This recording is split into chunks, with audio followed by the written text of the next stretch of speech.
All right, folks. Welcome back to Voice Global Fireside Chats. This is Pete Erickson. I hope you're enjoying the conference. Our next conversation is with Paul Williams. Paul is the GM for Product Management and Growth at GE Lighting. And he probably has a little story to tell us about just how much increased use they've seen in their products here in the last 3 months. But before we get into that, Paul, please say hello. Hello, Pete. Thanks for having me on the show. Pleasure to be here. Pleasure to talk to everybody today. Yeah, it's great to have you, and I know that you joined us at CES this past year. And who would have known that that was the last conference I would be attending for the rest of the year? Yeah, I had no clue. If my former self had only known. So right, I know, and here we are. So, well, thanks for joining us, Paul. Tell us a little bit about your role at GE. You bet. So my role at GE is I head up product management and growth, as the title suggests.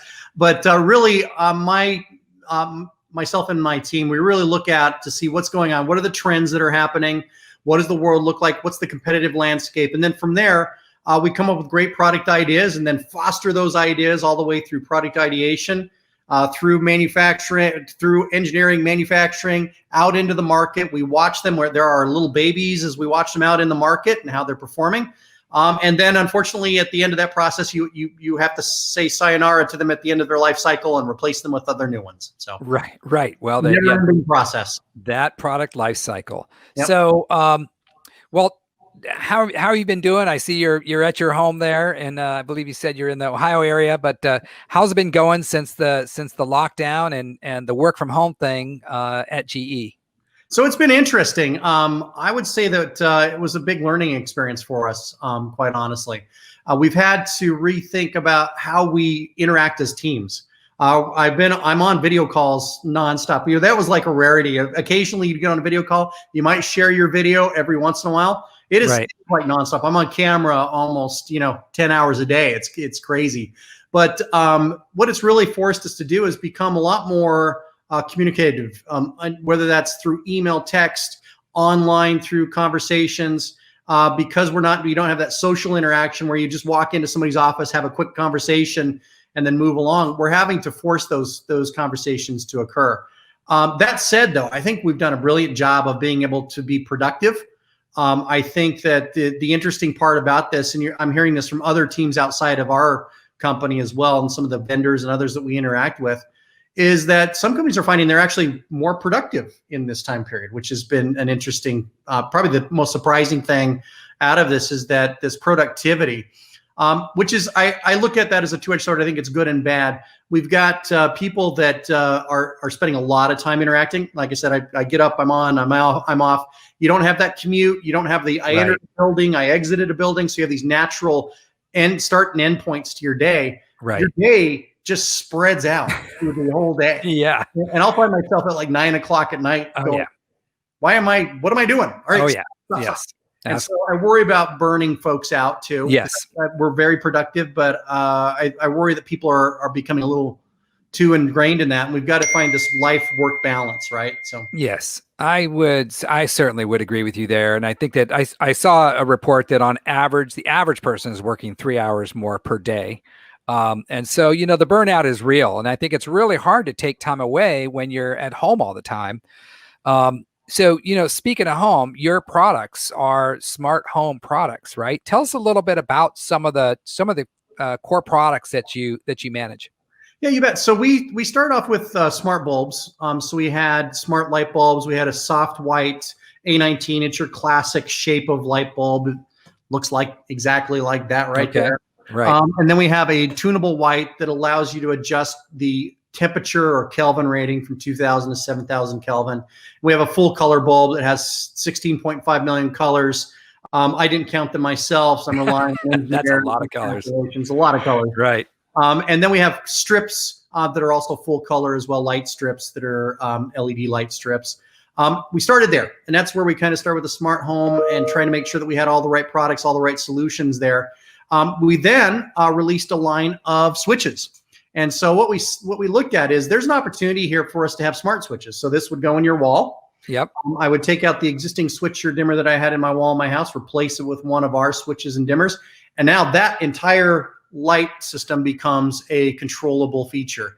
I can automate it based on time of day. We have some that have motion sensors. This one does. That's built in, so I can make sure that I have occupancy sensing. If I've got an armful of groceries and I'm coming into my kitchen area, I can make sure the lights turn on. But when I leave, they go off. Takes care of that age-old problem. Yeah, I don't know how many times you walk into rooms that lights are on, and nobody will ever fess up to the fact that they turned it on. But who knows how long it's been on? But My kids are 8 and 9, so you're going through that all day long. A lot of things. Need the automatic flushing toilet, let me tell you.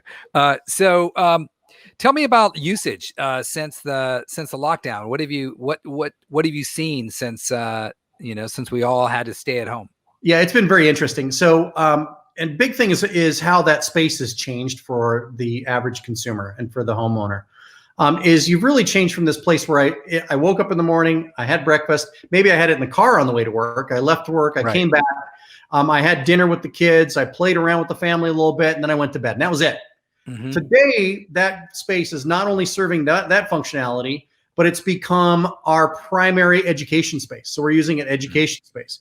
We're using it for entertainment. So where I could go out and go to a movie or take kids to other places, I'm now using that home for all of these additional things. And we've changed that work from home. In fact, a big marketing campaign we did was on life from home, LFH, because your entire life is now spent in your home and around your home. Right. And so what we've really focused in on is these changing habits and behaviors. So what has been more important, and one of the things that have really resonated with consumers, is the healthiness of lighting.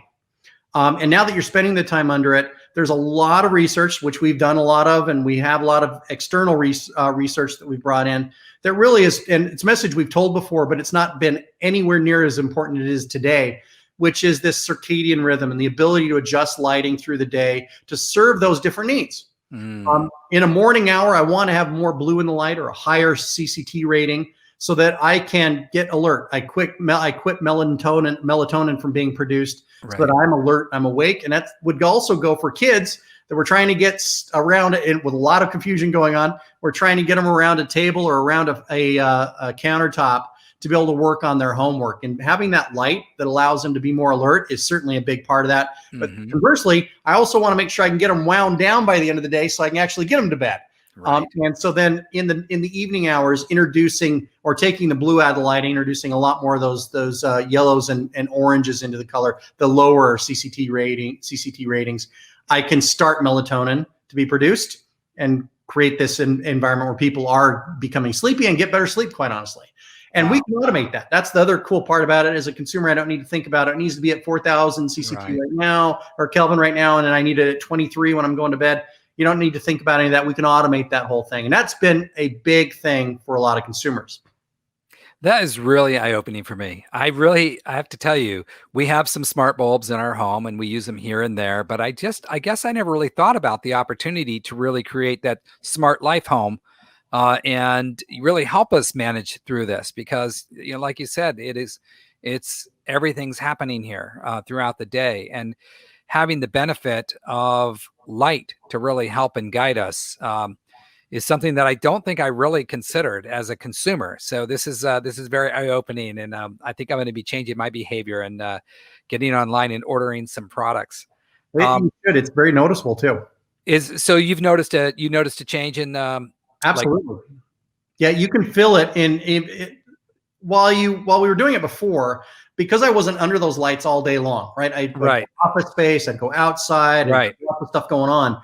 I didn't really notice as much as I have noticed it when I'm confined to the space. Now that I notice that in the mornings I've got it in this ultra bright mode so I can wake up, I feel more in the mornings. I'm feeling really woken up and ready to go through the day. And then as I get into the evening hours, we wane that off. I'm getting better sleep. It's interesting. That's great. That's great. So it's a little different from caffeine than herb tea. I love the idea of lighting. Well, that's very cool. What have been the biggest surprises for you related to what's happened over the last few months? Is there anything really stick out for you? Yeah, I think the big thing for me is it's interesting what we're seeing, and also from the research that we're seeing too. People have put a lot of work into nesting, into upgrades to their home, to renovations that they probably had put off or weren't even thinking about before. And part of that just has really resonated into the smart home. And how can I make the space be more intelligent? How can I make it work for me? How can I simplify the things that are going on in the house? And so for us, it's I think one of the surprising parts of that, along with all the other things that are going on in the world that are surprising about it. But in the home itself, it's this nesting capability. And so, companies that are big box home improvement centers like Lowe's, one of our partners, they've had this massive boom in the folks going in, paint, doing new upgrades, adding new cabinetry, all kinds of stuff that's going on, appliance upgrades. That it's been interesting to see different parts of the industry adjust. Right. Well, it has been interesting. It's a fascinating time, and so many leaders in this industry are really at the forefront of like what's happening right now. Would you have any advice before we wrap up here? Would you have any advice for folks that are maybe new to the industry or want to get into the industry? Would you have any advice for them today? Yeah, I would. I think the big part of that is it's for me, it's always start and end with the customer. If you don't know who your customer is, if you don't know what they want, if you don't know what they need, if you don't know what they do, if you don't know what's motivating them, you're not going to develop successful products and solutions. And for me, it always starts there. And you cannot do enough research into understanding customer behavior and understanding how they think, where, and what they're doing. Because that's really where the genesis of product ideas come from for us, quite honestly. We just talk to a lot of people. We get research, we talk to folks, we understand, and then we test. It's like get the information, get your thesis of what you believe is the product you want to build, or the solution you want to build, and then test it. Test the heck out. Go find out how people think about it, and you're going to learn a lot. You're going to learn a lot of things. You'll find out that your baby, in some cases, isn't as pretty as you thought it was, and you can work on making it pretty or better. There's some things that you learn in that process. Yeah. Well, I'll tell you what. GE Lighting knows me very well because they know my kids really need to be to sleep by 9 o'clock, and these light bulbs I think are going to help. So I'm going to go out and make that purchase, Paul. So you made a sale today. Nice job. Excellent. Great chatting with you. Thank you so much for joining us. And really appreciate it. To all our viewers out there, enjoy the rest of Voice Global. My guest has been Paul Williams. He's the general manager for GE Lighting Products and Growth. And Paul, thanks so much. Thanks again, Pete. Everybody stay well. Okay.